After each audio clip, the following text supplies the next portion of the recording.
Today, we will be examining the security claims of a new AI software platform called TaxGPT. They use AI to make accountants process more tax returns faster. So far, they have said nothing. Everybody says that they realize the critical importance of security. Talk is cheap. Data encryption. All data, you get this automatically. This is like bragging that you get your locks at Walmart. You're not special. Secure data storage. Data is stored within the US. Third party. Okay, so they're using somebody else, probably Amazon, for hosting. This is the normal way of doing it these days. It's the cheap way. It's the standard way. They also did nothing to get this. Access controls. We implement blah, blah, blah, blah, blah.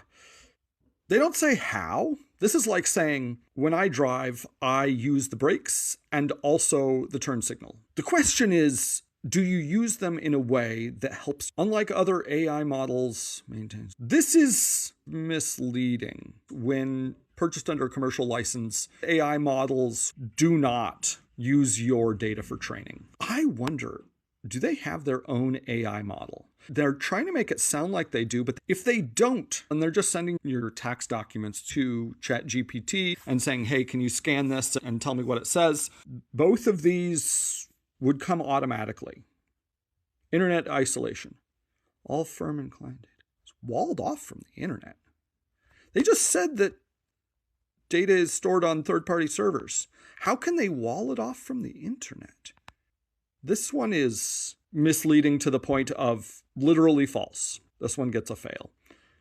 Robust incident response plan. I am less and less impressed as I go along.